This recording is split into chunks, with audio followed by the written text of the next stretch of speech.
Avec le recul, j'aurais dû savoir que le divorce n'était que le début. On ne passe pas 23 ans avec quelqu'un en le connaissant vraiment.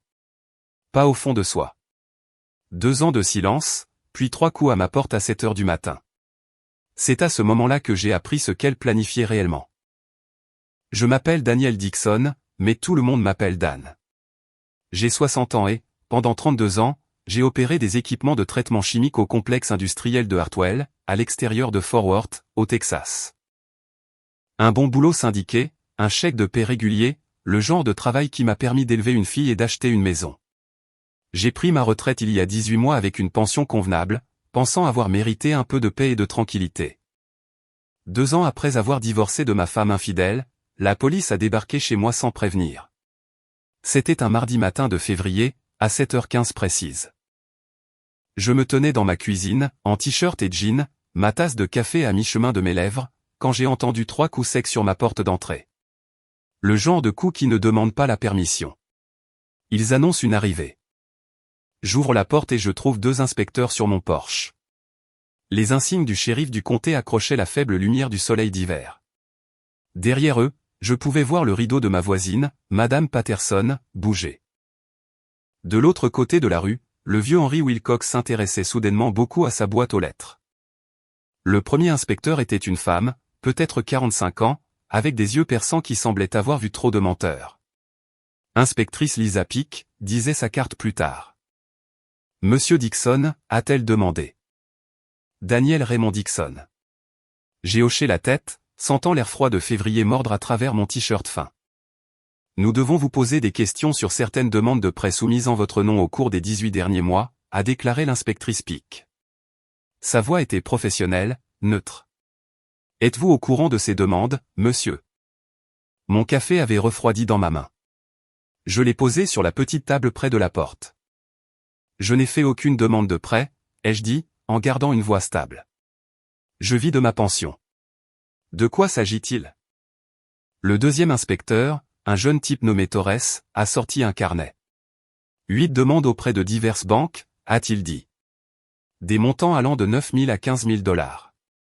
Votre signature est sur chacune d'elles. Cela fait un total d'environ 48 000 $. Ma main a commencé à trembler. J'ai su immédiatement.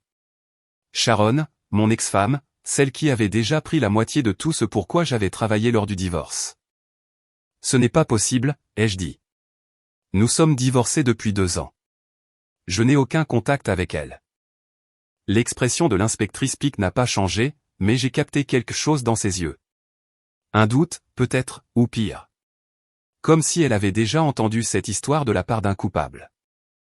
Seriez-vous prêt à venir au poste, a-t-elle demandé. Demain après-midi, disons 14 heures, pour répondre à quelques questions et nous aider à éclaircir tout ça. J'entendais ce qu'elle ne disait pas. Il pensait que je l'avais fait. Ou du moins, il n'était pas sûr que je ne l'avais pas fait. Ouais, ai-je dit. D'accord, demain à 14 heures. Ils m'ont remercié, m'ont tendu une carte et sont retournés à leur berline banalisée. Je suis resté sur le pas de ma porte jusqu'à ce qu'ils s'éloignent, conscient de chaque paire d'yeux posés sur moi. Madame Patterson ne faisait même plus semblant. Elle était juste là, à sa fenêtre, le téléphone déjà collé à l'oreille. J'ai fermé la porte et je me suis appuyé contre elle. Ma maison de location, petite et pleine de courants d'air, mais la mienne, me sembla soudain se refermer sur moi. Les murs étaient assez fins pour que je puisse entendre la télévision de mon autre voisin à travers les cloisons sèches. Avant que je puisse bouger, j'ai entendu des pas sur mon porche. Frank Richardson, mon voisin de maison plus loin, n'a pas pris la peine de frapper. Il a ouvert la porte moustiquaire et a passé la tête. Dan, ça va, a demandé Frank. Il avait 64 ans, policier d'État à la retraite, 30 ans de service au compteur, bâti comme un roc avec des cheveux gris coupés courts, style militaire. La police dit que quelqu'un a contracté des prêts en mon nom, ai-je dit. Ma voix est sortie plus rauque que je ne l'avais prévu. 8 prêts, près de 50 000 $. La mâchoire de Frank s'est contractée. Il est entré et a fermé la porte derrière lui.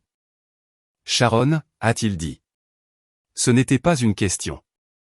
Qui d'autre, ai-je répondu. Frank était mon voisin depuis que j'avais emménagé dans cette location après le divorce. Il m'avait vu au plus bas. Il m'avait aidé à déménager mes quelques affaires restantes. Il s'était assis avec moi les soirs où le silence devenait trop bruyant. À quand remonte la dernière fois que tu lui as parlé, a demandé Frank. Le jour où le divorce a été prononcé. Il y a 24 mois. J'ai regardé mes mains. Elles tremblaient encore. Je pensais que c'était fini, Frank. Je pensais en avoir fini avec elle. Frank a jeté un coup d'œil vers la rue où Madame Patterson regardait toujours. Viens, a-t-il dit. Parlons à l'intérieur. Pas la peine de donner un spectacle à tout le quartier. Frank a fait du café pendant que j'étalais mes papiers de divorce sur la table de la cuisine. Le décret faisait 8 pages de langage juridique qui se résumait à un fait simple, Sharon avait eu la maison et 42 000 $ sur la valeur nette. J'avais gardé ma pension et mon camion. Tout ce que nous avions construit en 23 ans de mariage avait été divisé par 2 ou vendu. Regarde ça, ai-je dit en pointant la page 6. Toutes les dettes contractées par l'une ou l'autre des parties après l'exécution du présent décret seront de la seule responsabilité de la partie ayant contracté la dite dette. Frank s'est penché par-dessus mon épaule, sentant le allspice et le café. Ça devrait te protéger, a-t-il dit. Mais il y a autre chose ici. Il a tapoté une note que j'avais écrite dans la marge. C'est quoi ça? J'avais écrit, Sharon a besoin du SSN pour la dernière déclaration d'impôt, donnée le 15 mars 2023. Notre dernière année de mariage, nous avions fait une déclaration commune. J'ai expliqué qu'une semaine après mon départ, elle a appelé. Elle a dit qu'elle avait besoin de mon numéro de sécurité sociale pour finir les papiers. Je le lui ai donné sans y réfléchir à 2 fois. Dan, a dit Frank doucement. C'est comme ça qu'elle a fait. Mon estomac s'est retourné. 23 ans de mariage et je lui avais donné les clés pour me détruire sans une seconde de réflexion. Mon téléphone a vibré. Émilie, ma fille, qui rappelait enfin. Je lui avais laissé 3 messages depuis que la police était venue. Papa, a dit Émilie quand j'ai répondu, sa voix était tendue, contrôlée. La voix qu'elle utilisait au travail pour gérer les patients difficiles. Elle était infirmière au Harris Methodist, et ce ton professionnel signifiait qu'elle était bouleversée. Chérie, je dois te parler de quelque chose, ai-je commencé. Je sais déjà, m'a-t-elle interrompu. Maman m'a appelé ce matin. Elle m'a dit ce qui se passe. Ma poitrine s'est serrée. Qu'est-ce qu'elle t'a dit? Que tu as des ennuis avec la police? Que tu essaies de la blâmer pour des prêts que tu as contractés? La voix d'Émilie a tremblé. Elle a dit que tu l'appelais, que tu la menaçais. Papa, qu'est-ce qui se passe? J'ai serré le téléphone plus fort. Frank m'observait, son instinct de flic lisant chaque expression sur mon visage. Émilie, écoute-moi, ai-je dit en gardant ma voix stable. Je n'ai pas appelé ta mère. Je ne lui ai pas parlé depuis le divorce. Elle ment. Elle pleurait, papa. Elle pleurait vraiment. Bien sûr qu'elle pleurait. Sharon avait toujours été capable de pleurer sur commande. Je l'avais vu faire avec des vendeurs, avec notre conseiller conjugal, avec le médiateur du divorce. Les larmes étaient son arme de choix. Je peux prouver que je n'ai pas contracté ces prêts, ai-je dit. La police m'a montré des signatures falsifiées, des relevés bancaires avec des dépenses que je n'ai jamais faites. Et elle vole mon identité. Silence au bout du fil. Pendant un moment, j'ai pensé que j'avais peut-être réussi à la convaincre. Je ne peux pas gérer ça maintenant, a finalement dit Émilie. Je dois aller travailler. Ne m'appelle plus au sujet de maman. Papa, s'il te plaît. Je ne peux pas être au milieu de ce qui se passe entre vous deux. Il ne se passe rien entre nous, ai-je essayé de dire, mais elle avait déjà raccroché. J'ai posé le téléphone avec précaution sur la table. Frank se servait plus de café, me laissant un moment. Elle a choisi sa mère, ai-je dit. Elle ne connaît pas encore toute l'histoire, a répondu Frank. Donne-lui du temps. Je n'ai pas le temps. Je me suis levé, commençant à faire les 100 pas dans ma petite cuisine. Je dois aller au poste de police demain. Il pense que je suis un criminel. Ma fille pense que je harcèle sa mère et j'ai peut-être 2000 $ à la banque pour me battre. Frank a posé sa tasse. Tu as besoin d'un avocat. Je ne peux pas me le permettre. Tu ne peux pas te permettre de ne pas en avoir, a dit Frank. Qui s'est occupé de ton divorce? Janet Reeves. Elle m'a coûté 250 $ pour regarder Sharon tout prendre. Appelle-la quand même, a dit Frank. Vois ce qu'elle dit. Et Dan. Il a attendu que je le regarde. N'abandonne pas encore. Sharon a fait une erreur en s'en prenant à toi. Elle aurait dû rester loin. Après le départ de Frank, je me suis assis seul dans ma cuisine, fixant mon téléphone. À travers le mur, j'entendais la télévision de mon voisin, un jeu télévisé avec des rires en boîte qui semblaient creux et lointains. Sharon travaillait là-dessus depuis 2 ans. 2 ans à falsifier ma signature, à voler mon identité, à détruire mon crédit, et maintenant elle avait convaincu Emily que j'étais le problème. J'ai pris mon téléphone et j'ai appelé Janet Reeves. Il était temps de commencer à riposter. Le bureau de l'inspectrice Peak sentait le café brûlé et la frustration. Je me suis assis en face de son bureau à 14 heures précises, mon dossier de documents de divorce sur les genoux. Elle m'avait fait attendre 20 minutes, probablement une tactique pour me faire suer. Monsieur Dixon, a-t-elle dit en faisant glisser une pile de demandes de prêt photocopiées sur son bureau. Jetez un œil à ceci. J'ai pris la première.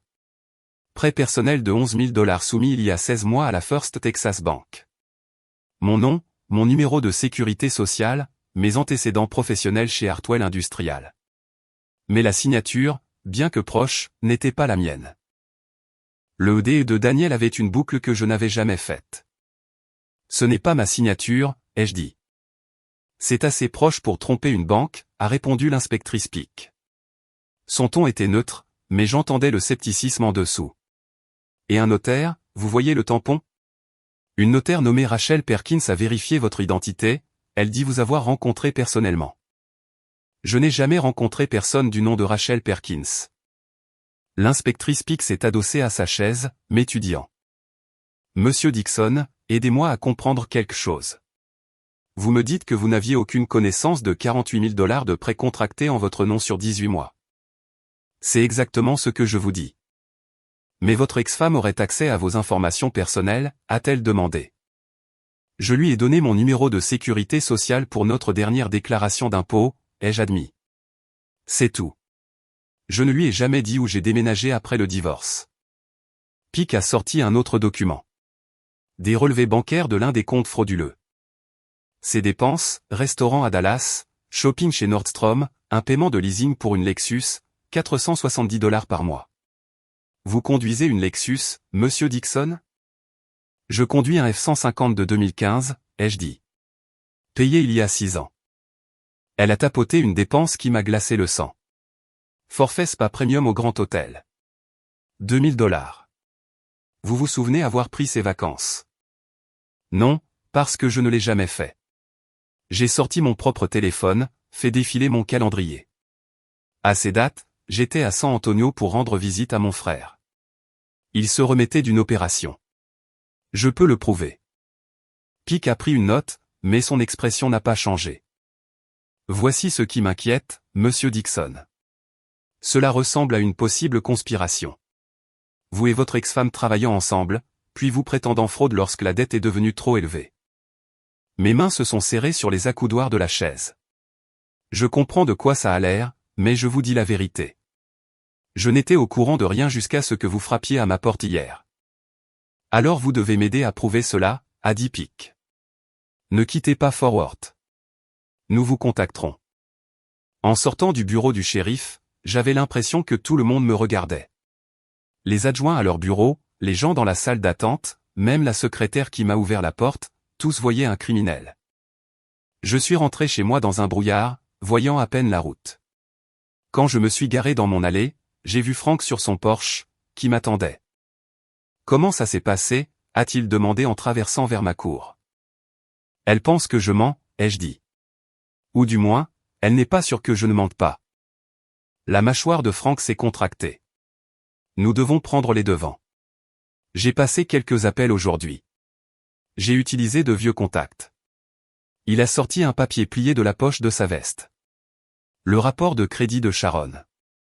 Je connais un type qui me doit une faveur. Je l'ai déplié. J'ai scanné les chiffres. Le score de crédit de Sharon avait plongé après le divorce. De 710 à 520 en 6 mois. Demande après demande, toutes refusées. Elle ne pouvait plus obtenir de prêt en son propre nom, a dit Frank. Alors, elle a commencé à utiliser le tien. Comment as-tu eu ça, ai-je demandé. Mieux vaut que tu ne le saches pas, a dit Frank. Mais regarde le timing. Tout a commencé exactement quand son crédit est mort. Ce n'est pas une coïncidence, Dan. C'est du désespoir. Pour la première fois depuis l'arrivée de la police, j'ai senti quelque chose changer. Pas exactement de l'espoir, mais une possibilité. Il y a plus, a dit Frank. J'ai trouvé la notaire qui a tamponné ses documents. Rachel Perkins travaille dans un magasin UPS sur Henderson Street. Je vais lui rendre visite demain. Voir ce dont elle se souvient. Frank, tu n'es pas obligé de faire ça. Si, je le suis, a-t-il dit. Parce que si Sharon s'en tire avec ça, elle le fera à quelqu'un d'autre. Et parce que tu es mon ami, et qu'un ami ne laisse pas un autre ami se faire piéger. L'appel est arrivé 3 jours plus tard alors que je réparais un robinet qui fuyait sous mon évier de cuisine. Un numéro local que je ne reconnaissais pas. Monsieur Dixon, ici Steve Harmon du Forward Telegraph. Je me suis figé. Un journaliste. Ça allait devenir public. Je travaille sur une histoire concernant la fraude financière dans le comté de Tarrant, a continué Harmon. Sa voix était jeune, avide. Votre nom est apparu dans certains rapports de police. Je voulais avoir votre version de l'histoire. Pas de commentaires, ai-je dit immédiatement. Je comprends que vous faites l'objet d'une enquête pour fraude au prêt. 8 demandes, près de 50 000 $. Votre ex-femme a déposé une ordonnance restrictive contre vous, alléguant du harcèlement. Est-ce vrai? Mon estomac a chuté. Quelle ordonnance restrictive? Déposée hier matin. Elle prétend que vous l'appelez, la menacez, traquez sa résidence. Elle dit craindre pour sa sécurité. Je me suis assis lourdement sur le sol de ma cuisine, tenant toujours la clé à molette. Je ne l'ai pas contactée. Pas une seule fois en 2 ans. Ce n'est pas ce que disent les documents judiciaires, monsieur Dixon. Elle a des relevés téléphoniques montrant plusieurs appels de votre numéro. Ce sont des faux, ai-je dit. Quelqu'un a usurpé mon numéro, n'est-ce pas? Harmon a dit, et j'ai entendu le scepticisme. Écoutez, je publie cette histoire demain. Première page de la section locale. Vous voulez me donner une déclaration? C'est votre chance. Ma déclaration est que je suis la victime ici, pas le criminel. Sharon Dixon a falsifié ma signature sur des demandes de prêt. Elle vole mon identité depuis presque 2 ans. Selon qui? A demandé Harmon. Selon les preuves, ai-je dit. Demandez à l'inspectrice Peake. Je l'ai fait. Elle a dit que l'enquête est en cours et qu'aucune charge n'a été retenue. Après avoir raccroché, je suis resté assis là sur le sol de ma cuisine. Une ordonnance restrictive. Cela signifiait que Sharon passait à la vitesse supérieure, construisant un récit où j'étais l'ex-mari dangereux et elle la victime terrifiée. Mon téléphone a sonné à nouveau. Emily, cette fois. Papa, tu as vraiment déposé une ordonnance restrictive contre maman, a-t-elle demandé sans préambule. Quoi? Non. Elle en a déposé une contre moi. Ce n'est pas ce qu'elle m'a dit. Elle a dit que tu faisais des menaces, que la police lui avait dit de se protéger. Emily, elle ment surtout. Je ne sais plus qui croire, a dit Emily. Sa voix s'est brisée. Ça me déchire, papa. Pourquoi vous ne pouvez pas juste vous laisser tranquille? Je la laisse tranquille. C'est elle qui détruit ma vie. Je dois y aller, a dit Emily. S'il te plaît, arrête juste. Quoi qu'il se passe entre vous deux. S'il te plaît, arrête juste. Elle a raccroché avant que je puisse répondre. J'ai appelé Frank.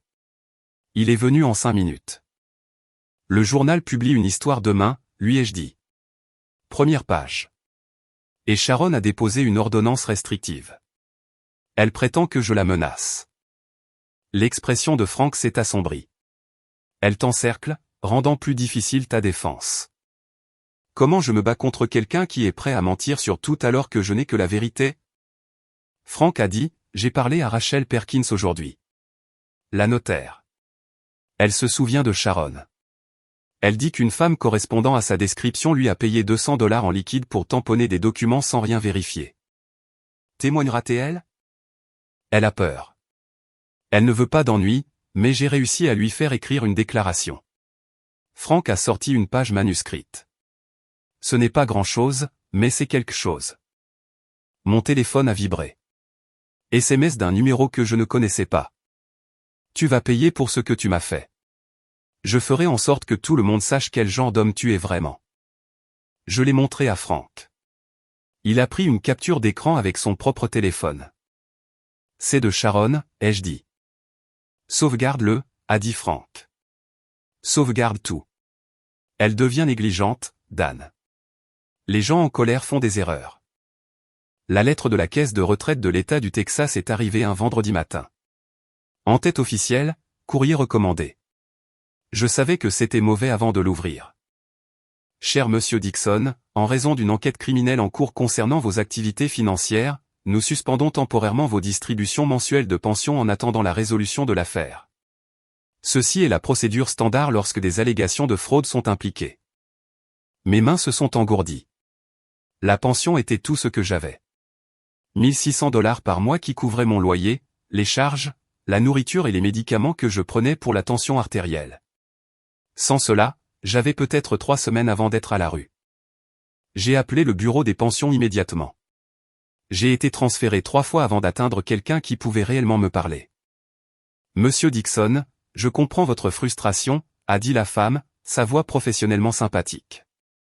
Mais quand il y a une enquête de police impliquant une fraude potentielle, nous devons protéger le fond. C'est la politique. Je suis la victime ici, ai-je dit, me forçant à rester calme. Mon ex-femme a falsifié ma signature.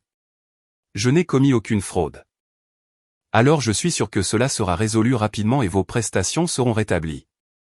Rapidement comment? Cela dépend de l'enquête. Ça pourrait être des semaines, ça pourrait être des mois.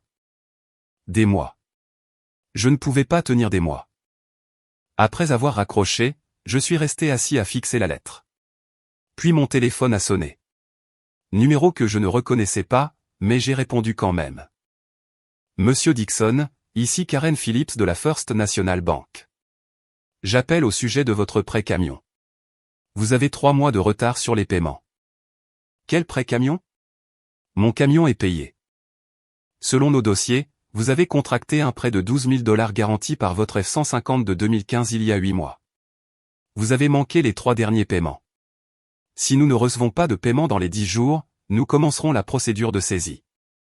Mon camion, la seule chose qui me restait et qui était réellement à moi. Sharon avait réussi à obtenir un prêt sur titre contre lui sans que je le sache. C'est une fraude, ai-je dit. Je n'ai jamais contracté ce prêt. Monsieur, nous avons votre signature sur la demande et le titre. Vérifiez cette signature avec mon permis de conduire. Ça ne correspondra pas. Je ferai une note dans votre dossier, mais tant que les problèmes juridiques ne sont pas résolus, le prêt reste en défaut. 10 jours, Monsieur Dixon. Elle a raccroché. Je suis sorti, j'ai regardé mon camion garé dans l'allée. Mon père m'avait aidé à l'acheter il y a 6 ans, juste avant de mourir. Nous étions allés chez le concessionnaire ensemble, avions négocié le prix, serré la main du vendeur. C'était la dernière chose que nous avions faite ensemble. Et maintenant Sharon prenait ça aussi. Franck m'a trouvé assis sur les marches de mon Porsche 1 heure plus tard. Tu as une mine affreuse, a-t-il dit. Je lui ai parlé de la pension, du prêt camion. Elle essaie de te briser, a dit Franck. Financièrement, émotionnellement, de toutes les manières possibles. Ça marche. Non.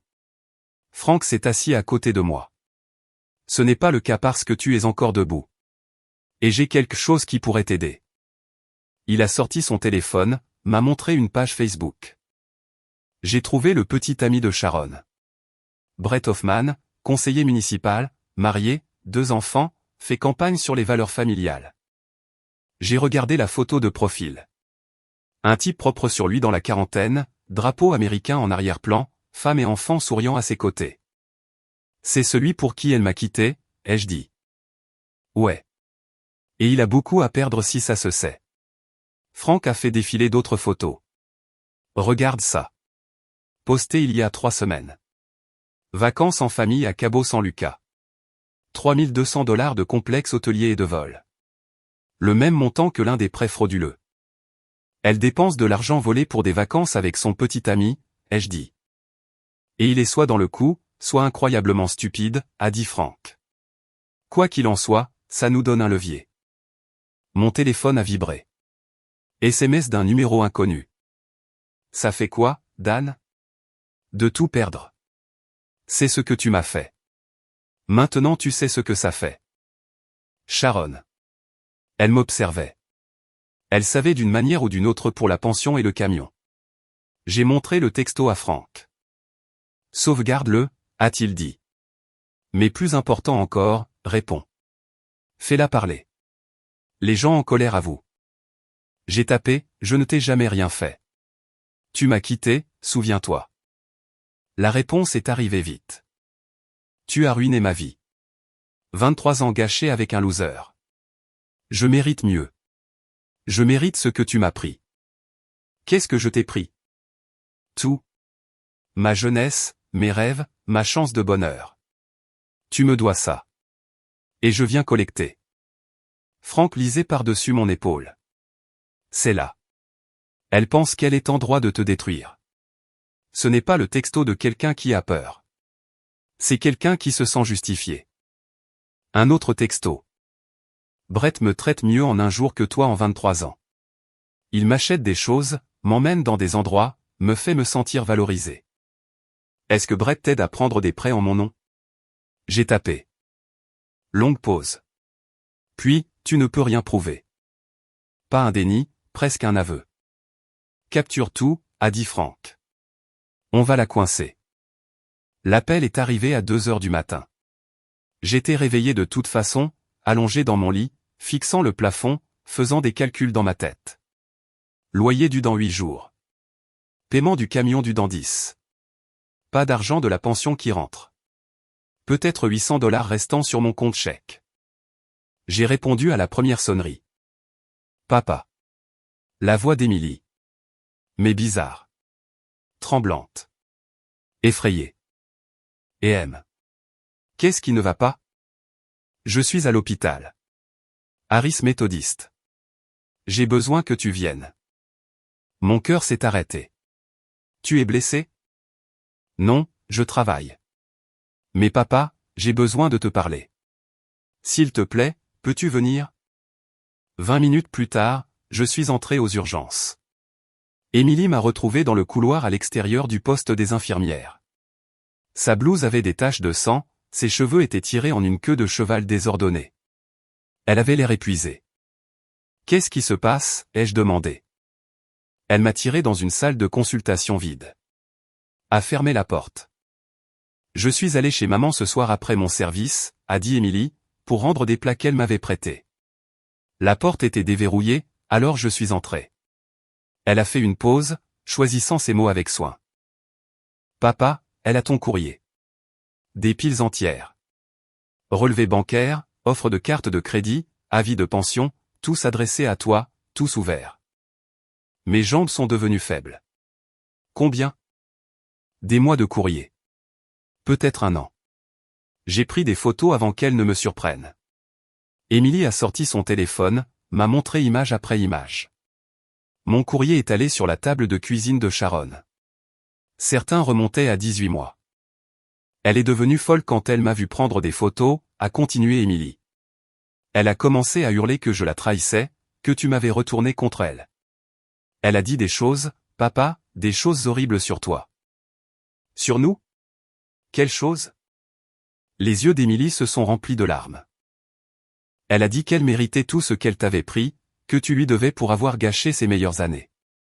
Elle a dit qu'elle planifiait ça depuis avant le divorce, qu'elle allait te saigner à blanc, et qu'il n'y avait rien que tu puisses faire. J'ai pris Émilie dans mes bras. Elle s'est accrochée à moi comme si elle se noyait. Je suis tellement désolé, a-t-elle chuchoté. J'aurais dû te croire dès le début. Elle me mentait depuis tout ce temps. Ce n'est pas ta faute, ai-je dit. Si, ça l'est. Je l'ai choisie elle plutôt que toi. Je l'ai laissé m'empoisonner contre toi. Émilie s'est reculée, a essuyé ses yeux. Mais je te choisis toi maintenant. J'ai envoyé ces photos sur mon email, sur le cloud, à 3 endroits différents. Elle ne peut pas les supprimer. Est-ce qu'elle t'a vu les envoyer? Je ne pense pas. Mais papa, elle escalade. Elle sait. Que je sais maintenant. Je ne sais pas ce qu'elle va faire. Comme sur un signal, mon téléphone a sonné. Sharon. J'ai mis sur haut-parleur pour qu'Emily puisse entendre. Tu as retourné ma fille contre moi, a sifflé Sharon. Tu as empoisonné son esprit. Je vais te détruire pour ça, Dan. Je le jure devant Dieu, je prendrai tout. Tu l'as déjà fait, ai-je dit calmement. Mais je reprends tout. Tu ne peux rien prouver. C'est ta parole contre la mienne. En fait, a dit Emily, intervenant. C'est ton propre vol de courrier, tes propres aveux et des preuves photographiques. J'ai entendu tout ce que tu as dit ce soir, maman, et je l'ai enregistré. Silence au bout du fil. Puis la voix de Sharon, froide et tranchante. Tu es juste comme ton père. Faible, pathétique. J'aurais dû partir il y a des années. Tu aurais dû, a convenu Emily. Ça nous aurait épargné beaucoup de douleur. Sharon a raccroché. Emily et moi sommes restés là dans la salle de consultation, les néons bourdonnant au-dessus de nos têtes. Les bruits de l'hôpital étouffés à travers les murs. Qu'est-ce qui se passe maintenant, a demandé Emily. Maintenant, j'appelle Frank, ai-je dit. Et on emmène tout ça à l'inspectrice Peak. Ta mère vient de faire sa première grosse erreur. Emily a hoché la tête. Bien. Parce qu'elle doit payer pour ce qu'elle a fait. À l'extérieur de l'hôpital, la nuit de mars était froide et claire. Les étoiles visibles malgré les lumières de la ville. Pour la première fois depuis des semaines, j'avais l'impression de pouvoir respirer. Ma fille était de retour. J'avais des preuves. Le combat n'était pas fini, mais maintenant j'avais des munitions. Sharon voulait une guerre. Elle allait en avoir une. Frank a frappé à ma porte à 6 heures du matin, tenant 2 tasses de café et un dossier épais de papier. Tu vas vouloir voir ça, a-t-il dit en passant devant moi pour aller dans la cuisine. Il a étalé les documents sur ma table comme s'il présentait un dossier d'instruction. J'ai fouillé un peu sur Brett Hoffman, conseiller municipal, campagne sur les valeurs familiales, champion des petites entreprises. Le petit ami de Sharon, ai-je dit. Ouais, mais voici la partie intéressante. Frank a sorti une impression des registres fonciers. Il y a 3 mois, Hoffman a acheté une maison au bord du lac à Granbury, payé 340 000 $ comptant, pas d'hypothèque. J'ai regardé la date. Pile au milieu de la période où les prêts frauduleux étaient contractés. Où est-ce qu'un conseiller municipal trouve ce genre d'argent liquide, ai-je demandé. Exactement. Frank m'a montré plus de papiers. Son salaire est de 65 000 par an. Sa femme ne travaille pas. Ils ont 2 enfants en école privée, 2 paiements de voiture, une hypothèque sur leur résidence principale. Le calcul ne colle pas. Tu penses qu'il est dans le coup? Je pense que soit Sharon le paie, soit ils sont partenaires, a dit Frank. Quoi qu'il en soit, il a beaucoup à perdre si ça se sait. Homme marié, politicien aux valeurs familiales, achetant une propriété au bord du lac avec de l'argent volé. Mon téléphone a vibré. L'inspectrice Peak me demandant de venir au poste aujourd'hui. 10 heures. Apporter toute nouvelle preuve. Frank et moi sommes arrivés tôt. Emily nous a retrouvés sur le parking, toujours dans sa blouse de son service de nuit. Elle avait l'air épuisée mais déterminée. Prête, lui ai-je demandé. Plus que prête, a-t-elle répondu. Le bureau de l'inspectrice Peak ressemblait à la fois précédente, mais son expression était différente, moins sceptique, plus intéressée. Monsieur Dixon, a-t-elle dit en désignant les chaises en face de son bureau. Vous avez dit que vous aviez de nouvelles preuves. Emily s'est avancée la première. Je suis la fille de Dan, Emily Dixon. Je travaille comme infirmière au Harris Methodist. Il y a 2 nuits, je suis allé chez ma mère et j'ai trouvé ça. Elle a étalé les photos imprimées de mon courrier sur la table de cuisine de Sharon. Relevé bancaire, avis de pension, offre de carte de crédit, tous ouverts, tous adressés à moi. Ma mère m'a avoué qu'elle volait l'identité de mon père depuis avant le divorce, a continué Emily. Elle a dit qu'il lui devait ça, qu'elle méritait tout ce qu'elle prenait. J'ai enregistré la conversation. Emily a joué l'audio sur son téléphone.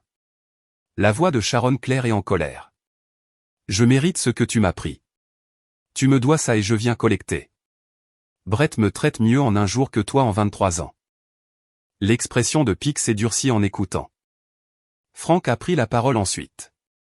Inspectrice, j'ai une déclaration d'une notaire, Rachel Perkins. Elle admet qu'une femme correspondant à la description de Sharon Dixon lui a payé $200 en liquide pour tamponner des documents sans vérifier l'identité. Il a fait glisser la déclaration manuscrite sur le bureau. Et il y a ça, a continué Frank en montrant les registres fonciers. Brett Hoffman, le petit ami de Sharon, a acheté une maison au bord du lac pour $340 000 en liquide pendant que ses prêts frauduleux étaient traités. Ses revenus légitimes ne justifient pas ce genre d'achat. Pick a étudié les documents pendant un long moment. Puis elle m'a regardé. Monsieur Dixon, je vous dois des excuses. Quand cette affaire est arrivée sur mon bureau, je pensais. Elle a fait une pause. Eh bien, je pensais que vous pouviez être impliqué. J'ai vu trop de cas où des ex-époux travaillent ensemble, puis se retournent l'un contre l'autre quand les choses tournent mal. Vous pensiez que j'étais coupable, ai-je dit. Je pensais que vous pouviez l'être. J'avais tort. Elle s'est levée. Je vais convoquer votre ex-femme pour interrogatoire. Et je vais avoir une conversation avec Monsieur Hoffman. S'il a bénéficié de fonds volés, cela fait de lui un complice. Et pour ma pension, ai-je demandé. Mon prêt camion? Je contacterai le conseil des pensions aujourd'hui avec mes conclusions. Quant au prêt camion, vous devrez déposer un rapport de police pour usurpation d'identité. Utilisez ce numéro de dossier. Elle l'a écrit sur une carte. La banque devrait collaborer avec vous une fois qu'elle verra l'enquête criminelle. En sortant du poste, je me sentais plus léger que je ne l'avais été depuis des semaines. Emily a passé son bras sous le mien. On l'a fait, papa, a-t-elle dit. Pas encore, ai-je répondu. Mais on est proche. Frank nous a conduits à un dîner sur Rosedale. Autour de pancakes et de café, nous avons planifié notre prochain mouvement. Sharon va savoir qu'on est allé à la police, a dit Emily. Elle va paniquer. Bien, a dit Frank. Les gens paniqués font des erreurs. Nous devons juste être prêts quand elle le fera. Mon téléphone a vibré. SMS de Sharon. Tu vas regretter ça. Vous tous. Je l'ai montré à Frank et Emily. Sauvegarde-le, a dit Frank. Ajoute-le à la pile de preuves. Un autre texto. Brett a des avocats. De vrais avocats. Vous ne prouverez jamais rien. Elle a peur, a observé Emily. Elle ne nous menacerait pas si ce n'était pas le cas. Un troisième texto. Emily, chérie, ton père te manipule. Il est malade. Il a besoin d'aide. S'il te plaît, appelle-moi. La mâchoire d'Emily s'est contractée. Elle a tapé une réponse. J'ai vu les preuves de mes propres yeux. Maman, tu n'es pas la victime ici. Arrête de faire semblant. Pas de réponse après ça. L'avis d'expulsion est arrivé 3 jours plus tard. Scotché sur ma porte. En-tête officielle de la société de gestion immobilière. Défaut de paiement de loyer. Vous avez 5 jours pour quitter les lieux. J'avais payé mon loyer. Je le savais. J'ai vérifié mon relevé bancaire et c'était là. Le chèque avait été encaissé il y a 2 semaines. Comme toujours. J'ai appelé le bureau de gestion immobilière. Monsieur Dixon, selon nos dossiers, vos chèques de loyer de février et mars ont été rejetés, a dit la femme. Nous avons envoyé des avis à votre adresse, mais vous n'avez pas répondu. Je n'ai jamais reçu d'avis, et ces chèques n'ont pas été rejetés. J'ai la preuve qu'ils ont été encaissés. Laissez-moi sortir votre dossier. Pause. Bruit de frappe. Oh, je vois le problème. Nous avons envoyé les avis au 2847 Mockingbird Lane. N'est-ce pas votre adresse actuelle? Non, je vis au 1635 Oakmont Drive. Selon le système, vous avez déposé un formulaire de changement d'adresse il y a 6 semaines. Mis à jour votre adresse postale pour Mockingbird Lane. Mon estomac a chuté. Je n'avais jamais déposé de changement d'adresse. Eh bien, quelqu'un l'a fait. C'est dans notre système avec votre signature. Sharon. Elle avait changé mon adresse postale pour que je ne reçoive pas les avis d'expulsion. Elle me voulait à la rue avant que je puisse riposter. J'ai conduit jusqu'au bureau de la propriété avec mes relevés bancaires et mon bail. Ça a pris 2 heures et 3 superviseurs, mais finalement ils ont accepté d'annuler l'expulsion. Quelqu'un avait falsifié ma signature sur le formulaire de changement d'adresse. Nous devrons déposer un rapport de police, a dit le gestionnaire. C'est une fraude. J'en ai déjà un ouvert, ai-je répondu. Ajoutez-le à la pile. Cet après-midi-là, Franck a appelé. Allume Channel 5 News. Maintenant.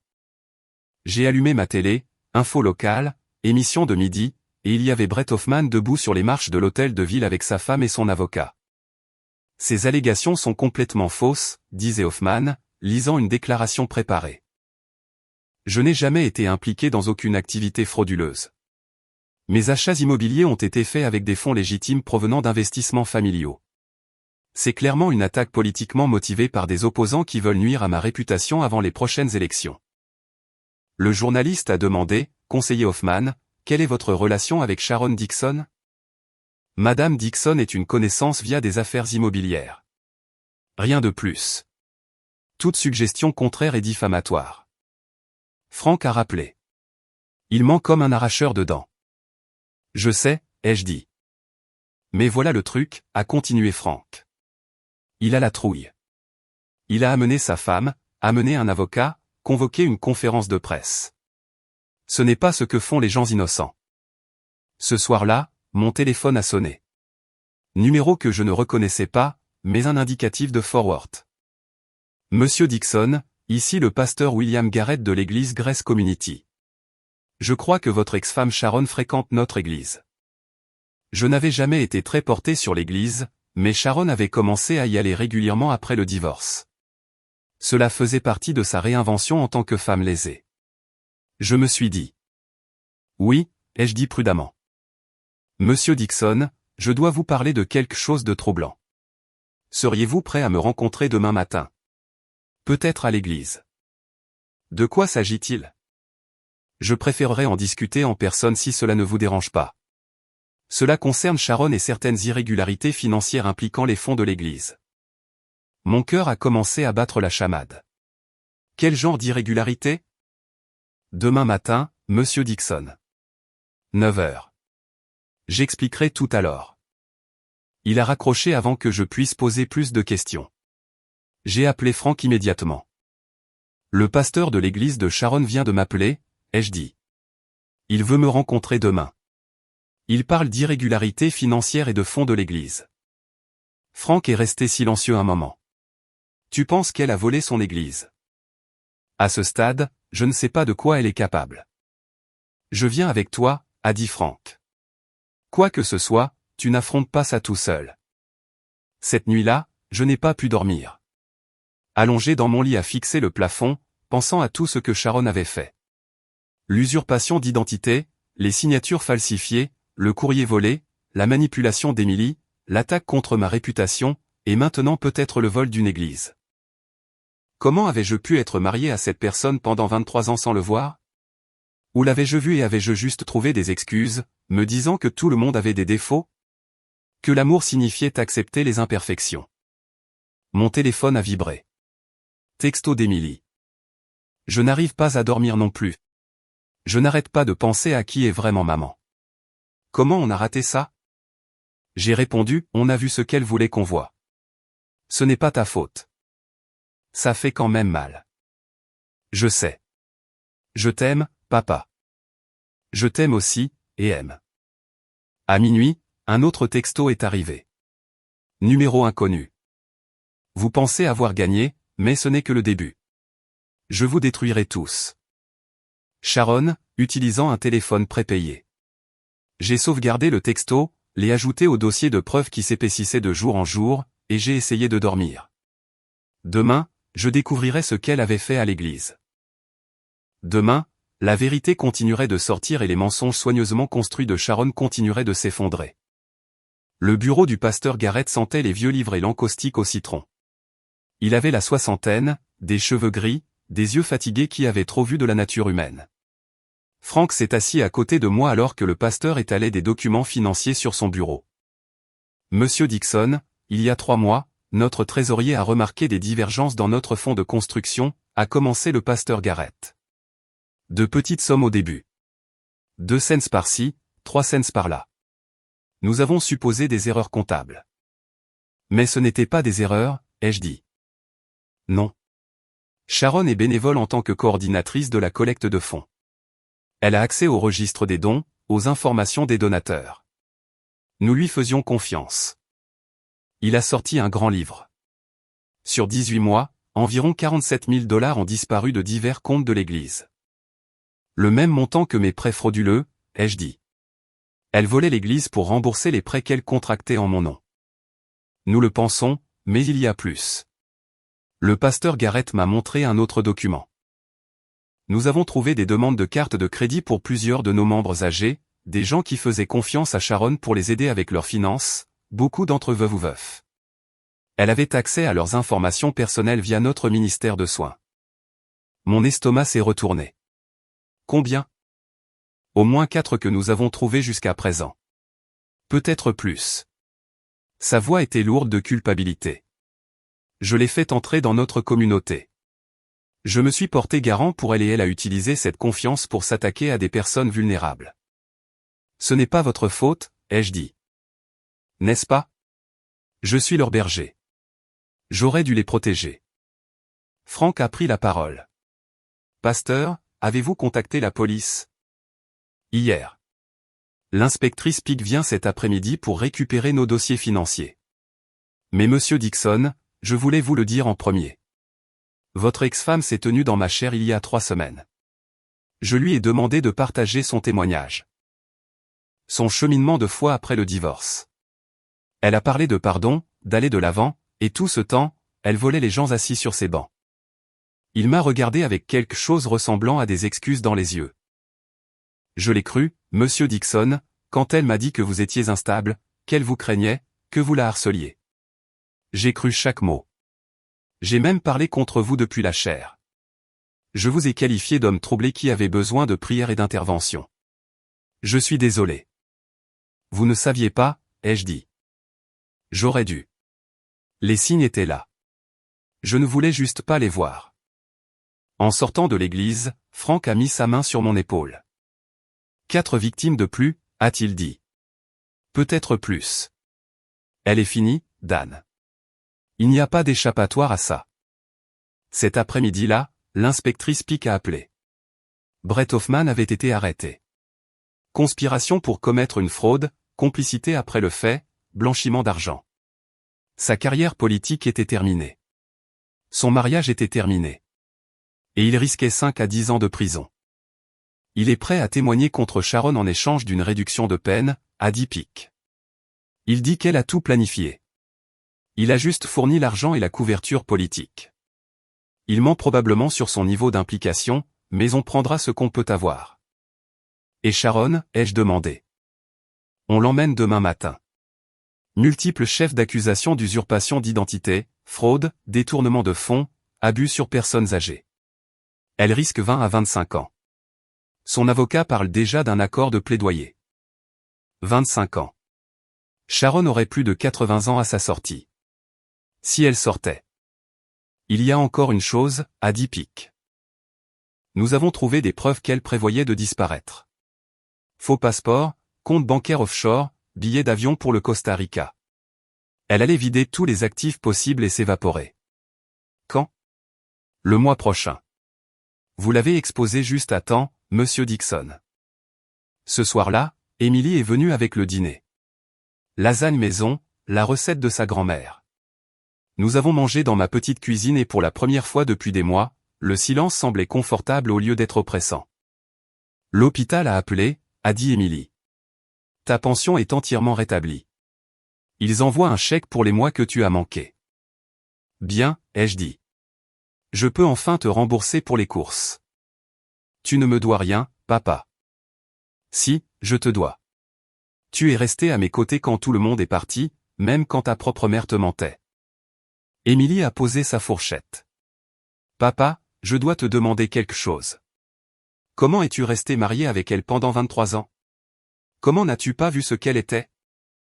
J'ai réfléchi un long moment. J'envoyais des morceaux, ai-je admis. Le mensonge, la manipulation. La façon dont elle pouvait faire couler des larmes chaque fois qu'elle avait besoin de quelque chose. Mais je me disais que tout le monde avait des défauts. Que l'amour signifiait accepter les imperfections. Et je ne voulais pas admettre que j'avais fait une erreur. Je ne voulais pas admettre que j'avais gâché toutes ces années pour quelqu'un qui ne m'aimait pas en retour. Elle t'aimait, a dit Émilie à sa manière brisée. Non, ai-je dit fermement. L'amour ne vole pas. L'amour ne détruit pas. Ce que Sharon ressentait pour moi, c'était de la possession, pas de l'amour. Et je suis content que ce soit fini. Le procès a duré 3 semaines. Sharon a plaidé non coupable malgré la montagne de preuves contre elle. Son avocat a essayé de la dépeindre comme une victime de maladie mentale, d'un mariage abusif, de circonstances indépendantes de sa volonté. Le jury n'a pas marché. Ils ont entendu le trésorier de l'église parler des fonds volés. Ils ont entendu 4 victimes âgées qui avaient confié leurs informations personnelles à Sharon. Ils ont entendu le témoignage d'Émilie sur la découverte du courrier volé et les aveux de Sharon. Ils ont entendu les appels téléphoniques enregistrés où Sharon admettait tout. Et ils ont entendu Brett Hoffman, qui a témoigné que Sharon avait planifié tout le stratagème, qu'elle l'avait manipulé pour l'aider, qu'elle avait utilisé ses relations politiques pour retarder l'enquête. Le jury a délibéré pendant 6 heures. Coupable sur tous les chefs d'accusation. Le juge l'a condamné à 18 ans de prison fédérale. Brett Hoffman a pris 5 ans pour son rôle de complice. Je me suis assis dans la salle d'audience et j'ai regardé le visage de Sharon alors qu'il l'emmenait menotter. Elle m'a regardé une fois et j'ai vu quelque chose que je n'avais jamais vu dans ses yeux auparavant. La peur. Pas de la prison. La peur d'avoir enfin perdu le contrôle. Que ses manipulations avaient échoué. Que le monde avait vu qui elle était vraiment. Je n'ai rien ressenti. Pas de satisfaction, pas de colère, pas de tristesse. Juste du soulagement que ce soit enfin fini. 4 mois plus tard, je me tenais dans mon nouvel appartement. Pas une location cette fois. Un petit condo que j'ai acheté avec l'argent d'un règlement contre les banques qui n'avaient pas réussi à détecter la fraude de Sharon. 2 chambres, ma propre place de parking, une vue sur le parc. Franck m'a aidé à emménager, comme il m'avait aidé à emménager dans la location il y a 2 ans. Mais cette fois, c'était différent. Cette fois, cela ressemblait à un début plutôt qu'à une fin. Émilie est arrivée avec le déjeuner. Elle avait été promue à l'hôpital, voyait quelqu'un de nouveau. Elle avait l'air plus heureuse que je ne l'avais vue depuis des années. « Papa, je suis fière de toi », a-t-elle dit en s'asseyant sur mon nouveau canapé. « Tu aurais pu abandonner. La plupart des gens l'auraient fait. Mais tu as riposté. J'avais de bonnes personnes pour m'aider, ai-je dit en regardant Franck. Tu as fait le travail, a répondu Franck. Je t'ai juste indiqué la bonne direction. Mon téléphone a sonné. Inspectrice Pic. Monsieur Dixon, j'ai pensé que vous aimeriez savoir. Nous avons trouvé 3 autres victimes.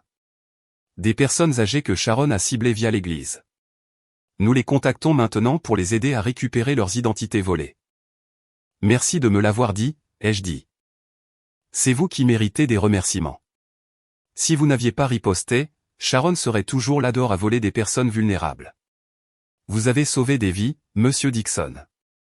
Après avoir raccroché, je suis allé sur mon balcon. Le soleil de juin était chaud. Le parc en contrebas plein de familles, de promeneurs de chiens et de gens vivant simplement leur vie normale. J'ai pensé à l'homme que j'étais il y a 2 ans, brisé par le divorce, vidé financièrement, croyant que je ne m'en remettrais jamais. Et j'ai pensé à l'homme que j'étais maintenant.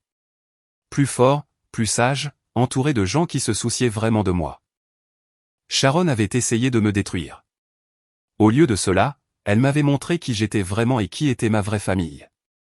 Émilie m'a rejoint sur le balcon, me tendant une bière. Au nouveau départ, a-t-elle dit en levant sa bouteille. À la survie, ai-je corrigé. Et aux gens qui nous aident à survivre. Nous avons trinqué et bu. En dessous de nous, le monde continuait de tourner. Les gens tombaient amoureux et divorçaient. Ils faisaient des erreurs et s'en remettaient. Ils faisaient confiance aux mauvaises personnes et apprenaient à faire confiance aux bonnes. Et quelque part dans une prison fédérale, Sharon apprenait que les actions ont des conséquences. Que l'on ne peut pas détruire les gens et s'en tirer indemne. Que éventuellement, la vérité finit toujours par éclater. J'avais passé 23 ans avec une femme qui me voyait comme une cible.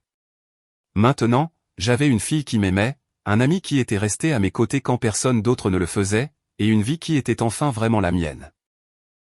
Ce n'était pas la vie que j'avais prévue, mais c'était mieux que celle que j'avais perdue.